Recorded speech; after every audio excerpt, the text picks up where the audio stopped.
આંતરરાષ્ટ્રીય મહિલા દિવસના અવસરે સુરત શહેરની સુરક્ષામાં મહત્વપૂર્ણ ભૂમિકા ભજવતી 4 મહિલા પોલીસ અધિકારીઓ પ્રેરણારૂપ બની છે. ગુનાખોરી, સાયબર ક્રાઇમ અને ટ્રાફિક જેવી મહત્વની જવાબદારીઓ સંભાળતી આ મહિલા ડીસીપીઓ પોતાના કઠિન પરિશ્રમ અને સમર્પણથી ખાખીનું ગૌરવ વધારી રહી છે. અંગત જીવન, માતૃત્વ અને વ્યવસાયિક ફરજ વચ્ચે સંતુલન સાધીને તેઓ નવી પેઢી માટે પ્રેરણા સ્ત્રોત બની છે. ચાલો જાણીએ સુરતની આ ફેબ્યુલસ 4 મહિલા અધિકારીઓ વિશે. સુરત શહેરમાં ઝોન 4 ના ડીસીપી ડોક્ટર નિધિ ઠાકુરે તબીબી ક્ષેત્રમાં યુપીએસસી સુધીની સફર ફરી ત્રીજા પ્રયાસે સફળતા મેળવી હતી. મક્કમ મનોબળ અને આત્મવિશ્વાસથી તેમણે આઈપીએસ તરીકે પોતાની આગવી ઓળખ બનાવી છે. ઝોન 7 ના ડીસીપી સૈફાલી બરવાલે નાનપણથી જ ખાખી પહેરવાનું સ્વપ્ન જોયું હતું. માત્ર 24 વર્ષની ઉંમરે યુપીએસસી પાસ કરી તેમણે સાબિત કર્યું કે મહેનત અને અનુશાસનથી સ્વપ્નો સાકાર થાય છે.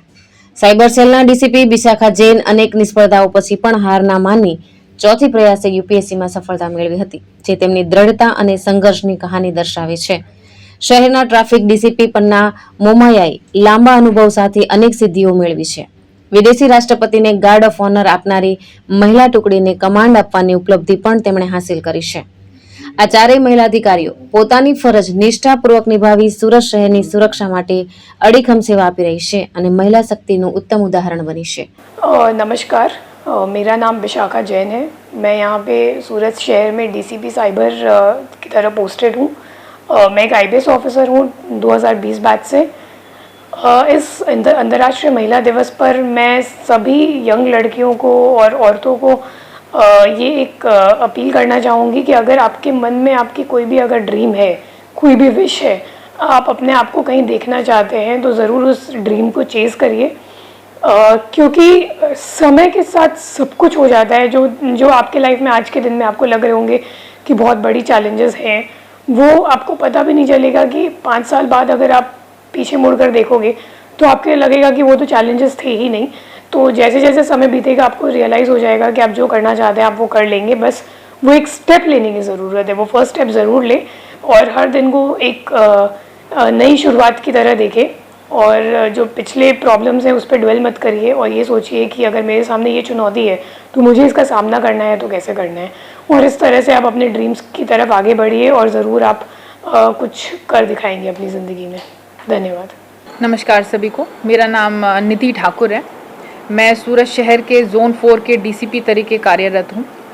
और जैसा कि हम सभी जानते हैं 8 मार्च को अंतर्राष्ट्रीय महिला दिवस की तरह सेलिब्रेट किया जाता है और इस मौके पर आज मुझे कुछ शब्द बोलने का मौका मिला है.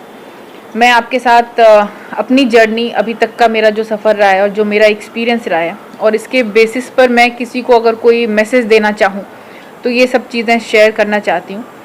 मैं बिहार के खगड़िया ज़िले से बिलोंग करती हूँ.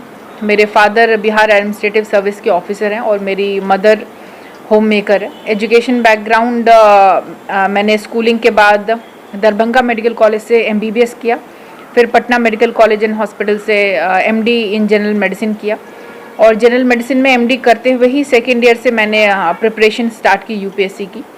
फर्स्ट अटेम्प्ट में इंटरव्यू देने के बाद मेरी सफलता थोड़े से मिस हो गई और फाइनली थर्ड अटेम्प्ट में मैंने यूपीएससी क्लियर किया, जिसमें कि मुझे आईपीएस का सर्विस एलोकेट हुआ.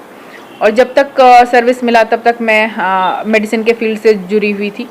मैंने पहले MD कंप्लीट किया, फिर मैं SRशिप कर रही थी, पहले एम्स पटना से, फिर Patna medical college and hospital से. जब यूपीएससी में सिलेक्शन हुआ तो हमें जनरली लगता है कि यूपीएससी में सिलेक्शन होना ही बड़ी बात है, इसके बाद लाइफ की सारी प्रॉब्लम्स सॉल्व हो जाती हैं. ऐसा मुझे भी लगता था और मुझे रियलाइज़ हुआ कि ऐसा बिल्कुल नहीं है.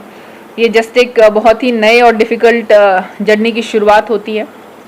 तो सर्विस, जो पुलिस सर्विस मिला, उसकी ट्रेनिंग प्रथम से ही मुझे ऐसे रियलाइज़ हुआ कि ज़िंदगी में कई सारी चीज़ें जो मैंने मिस की है, जो ट्रेनिंग में मुझे जिसकी वजह से काफ़ी दिक्कतों का सामना करना पड़ा. जैसे कि फ़िज़िकल हेल्थ को इन जनरल कल्चर भी नहीं था और मैंने खुद भी ध्यान नहीं दिया. लड़कियों के लिए उतना फ़िज़िकल फिटनेस को एम्फेसाइज़ भी नहीं किया जाता है. जस्ट वो पतले हैं, अच्छे दिख रहे हैं तो काफ़ी है, ऐसा मान के चला जाता है. जब मैं वहाँ पहुँची तो रियलाइज़ किया कि नहीं, फ़िज़िकल फिटनेस कितना ज़रूरी है. और कुछ ही महीने NPA की ट्रेनिंग और मैंने खुद ने जो ध्यान दिया और खुद में जो मैंने चेंजेस देखे वो रिमार्केबल थे. और मैं सबको ये ज़रूर से ज़रूर मैसेज देना चाहूँगी कि अगर आप अपने फ़िज़िकल फिटनेस पे ध्यान दोगे, जिसका कि मतलब केवल वेट लूज़ करना नहीं है, स्ट्रेंथ को बढ़ाना है, अपने न्यूट्रिशन पे ध्यान दो, अपने एक्सरसाइज करो, खुद को मजबूत बनाओ, और तब जो आप खुद में चेंजेस महसूस करोगे उसका आप सोच भी नहीं सकते। कई बार पूछा जाता है कि जैसे आप वुमन है तो क्या आज के ज़माने में, आज 2026 आ गया है, तो अभी भी क्या औरतों को चैलेंजेस का सामना करना पड़ रहा है? तो मेरा पर्सनल एक्सपीरियंस है कि हाँ, अभी भी कुछ एक चैलेंजेस हैं जो पूरी तरह से तो ख़त्म नहीं हुए हैं। कोई भी हो, वो शादी का प्रेशर हो या फिर थोड़ा बहुत डिस्क्रिमिनेशन है या बायस है आप कह सकते हो, ये अभी भी फेस करना पड़ता है। मैं ये बोलूँगी कि बहुत रिमार्केबल चेंजेस हैं। अगर हम अपने मदर के जनरेशन को देखें और ख़ुद को देखें तो काफ़ी मेजर डिफरेंस आया है, और मैं मानती हूँ कि काफ़ी हद तक चीज़ें बहुत ही सुधर गई हैं, जिसके की वजह से शायद मैं आपके सामने में यहाँ पे हाज़िर हूँ। तो ये चैलेंजेस मैं बोलूँगी कि अभी भी थोड़ा सा फिजिकल फिटनेस को लड़कियाँ इग्नोर करती हैं, थोड़े चैलेंजेस फैमिली के साइड से आते हैं, थोड़े एजुकेशन में अभी भी सर्टेन करियर्स को लेके बाइसेस है कि ये करियर लड़कियों के लिए अच्छा नहीं है, इसमें रात में जगना पड़ता है या इसमें ज़्यादा बाहर घूमना पड़ता है, इसमें आप फैमिली को ज़्यादा टाइम नहीं दे पाओगे। इस तरह की चैलेंजेस अभी भी लड़कियों को फेस करना पड़ता है, और इसको ओवरकम करने के लिए मेरा जो सजेशन है, मेरा जो मैसेज है वो ये है कि आप खुद को ट्रस्ट करें, खुद की कैपेबिलिटीज़ को ट्रस्ट करें, जो भी चीज़ें इम्पॉर्टेंट है उस पर ध्यान दें, ना कि सोशल मीडिया में आकर के या पीयर प्रेशर में आकर के इधर उधर की चीज़ों पे टाइम वेस्ट करें। तो उससे फिर ग्रोथ हमारा ही रुकता है, और हम जिस डायरेक्शन में औरतों के प्रोग्रेस को, महिलाओं के प्रोग्रेस को ले जाना चाहते हैं, उससे हम पीछे जाते हैं। तो मैं ये सलाह दूंगी कि पढ़ाई और फिजिकल फिटनेस आपके लिए सबसे इम्पॉर्टेंट होना चाहिए।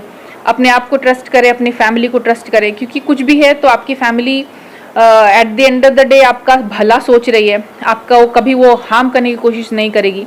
तो सोशल मीडिया और ये पीयर प्रेशर और ये स्कूल में सब ये कर रहे हैं तो हमें भी ये करना है, इन चीज़ों से हट करके इम्पॉर्टेंट चीज़ों पे फोकस करें और ज़िंदगी में आगे बढ़े। जहाँ तक बात है कि मेरे अभी तक के एक्सपीरियंस की, सर्विस में आने के बाद, तो गुजरात काडर मुझे जब एलोकेट हुआ वो मेरा सेकंड चॉइस था। पहला चॉइस बिहार काडर था, जो मेरा होम है। वहाँ के अलग ही यूनिक चैलेंजेस हैं, बट गुजरात आके मुझे कुछ चीज़ें हैं जो बहुत ही अच्छी लगी हैं, स्पेशली अगर हम विमेंस डे के अवसर पे बात कर रहे हैं तो औरतों को लेकर के। एक तो यहाँ पे जो स्पोर्टिंग कल्चर है उसमें मैंने देखा है कि लड़कियों को भी बहुत ही अच्छी अपॉर्चुनिटीज़ मिली हैं और काफ़ी हद तक लड़कियाँ इन्वॉल्व हैं। सबका एजुकेशन में भी आजकल बहुत ही ज़्यादा इम्फेसिस है।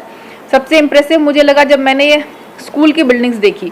मेरी पहली पोस्टिंग प्रोबेशनर तरीके द्वारका में थी, ज़्यादा कोई बड़ी बिल्डिंग्स ना दिखे और अचानक से एक बहुत ही अच्छी सुंदर सी बिल्डिंग दिख रही है। मैंने पूछा ये क्या है, तो वो इनवेरिएबली वो शाला निकलती थी कि ये प्राथमिक शाला ये।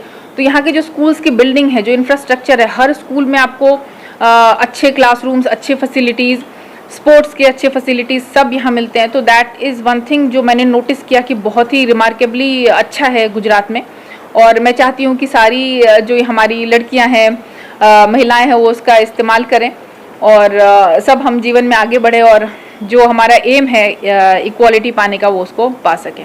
હું પન્ના મોમાયા ડીસીપી ટ્રાફિક સુરત શહેરમાં અત્યારે ફરજ બજાવું છું અને આંતરરાષ્ટ્રીય મહિલા દિવસ નિમિત્તે તમામ મહિલાઓને હું શુભેચ્છા પાઠવું છું। સાથે સાથે એટલું જ કહીશ કે તમામ મહિલાઓમાં કંઈ ને કંઈ આર્ટ અને કંઈ ને કંઈ આવડત હોય છે જેને તમે મહેનત કરીને બહાર લાવો અને તમારા સપના સાકાર કરો। મારી વાત કરું તો હું 2005માં જીપીએસસી પરીક્ષા આપી અને ત્યારે હું મામલતદાર તરીકે સિલેક્ટ થયેલી હતી। પણ મારી ઈચ્છા એવી હતી કે હું યુનિફોર્મ સર્વિસીસમાં હોઉં, કારણ કે હું સ્કૂલના સમયથી જ યુનિફોર્મ તરફ મને ખૂબ આકર્ષણ હતું। હું સ્કાઉટ્સ એન્ડ ગાઈડ્સમાં જોડાયેલી હતી સ્કૂલ સમયમાં અને ત્યારે મને ગવર્નર્સ એવોર્ડ અને પ્રેસિડેન્ટ્સ એવોર્ડ મળેલો છે અને સાથે સાથે હું સ્પોર્ટ્સમાં પણ હતી, જેને લઈને મને એવું હતું કે મારે યુનિફોર્મવાળી અને ફિલ્ડ સર્વિસીસ જ જોઈએ છે, જેને લઈને મેં ફરી વખત જીપીએસસી પરીક્ષા આપી અને 2011માં હું ડીવાયએસપી તરીકે જીપીએસસી ઉત્તીર્ણ કરી અને ગુજરાતની સેવામાં સામેલ થઈ અને ત્યારબાદ ઘણી બધી જગ્યાએ મેં ફરજ બજાવી છે। અને પોલીસ ડિપાર્ટમેન્ટમાં જોઈએ તો મહિલાઓ ખૂબ સારી રીતે કામગીરી કરે છે અને ખૂબ પોતાની મહેનત અને લગનથી આગળ આવે છે અને ડિપાર્ટમેન્ટ મહિલાઓને પ્રોત્સાહિત પણ કરે છે। આજના સમયમાં પડકારો જોઈએ તો તમામ મહિલાઓને મલ્ટીટાસ્કિંગનો જ પડકાર છે કે ફેમિલી લાઈફ અને પ્રોફેશનલ લાઈફ એને બેલેન્સ કરવાનું હોય છે. અને કોઈ પણ પ્રોફેશન લઈ લો, પોલીસ સિવાયનું પણ પ્રોફેશન લો તો એમાં દરેક મહિલાને એના બાળકના ઉછેરની સાથે સાથે જ એને પોતાની નોકરી અને પોતાનું પ્રોફેશન સાચવવાનું હોય છે. અને જે મહિલા ખૂબ બખૂબી રીતે પાર પાડે છે ને એની માટે ફક્ત મહિલા નહીં પણ એનું આખું ફેમિલી એની સાથે સપોર્ટમાં હોય છે. કહેવાય છે કે એક સફળ પુરુષની પાછળ એક મહિલા હોય છે, પરંતુ એક મહિલાની પાછળ એનું આખું ફેમિલી હોય છે. नमस्कार, मेरा नाम शिफाली बारवाल है. मैं डीसीपी जोन 7 सूरत सिटी की तरह मेरा निमणूक यहाँ हुआ है. मैं जितनी भी लेडीज़ हैं, वुमेन हैं आउट देयर, मैं उन सभी को हैप्पी वुमेंस डे की बधाई देना चाहूँगी. मेरा अगर थोड़ा इंट्रोडक्शन मैं देना चाहूँ तो मैंने अपनी इंजीनियरिंग बीटेक बायोटेक्नोलॉजी में की थी SRM यूनिवर्सिटी से. और उसके बाद पहले मैं Indian audit and account service में थी और उसके बाद मैं इंडियन पुलिस सर्विस में आई हूँ. एज अ वर्किंग मदर मैं यही कहना चाहूँगी कि जितनी भी लेडीज़ हैं आउट देयर, आप सब स्ट्रॉन्ग हैं. आपको बस, भले हमारी लाइफ डिफ़िकल्ट है बट आप भी स्ट्रॉन्ग हैं एंड उसी हिसाब से आप आगे बढ़िए. अपने ऊपर आपको फेथ रखना बहुत ज़रूरी है. किसी को भी अलाउ मत कीजिए कि आपको कुछ और सोचने के लिए कि नहीं मैं नहीं कर पाऊंगी. ऐसा कुछ भी चीज़ नहीं है जो आप नहीं कर सकती हैं. Just have faith in yourself और मिलकर आगे हम तब जब भी बढ़ सकती हैं जब सारे ही लोग मिलकर आगे बढ़े. Thank you. ભાવેશ ઉપાધ્યાય, દ્રષ્ટિકોણ ન્યૂઝ, સુરત.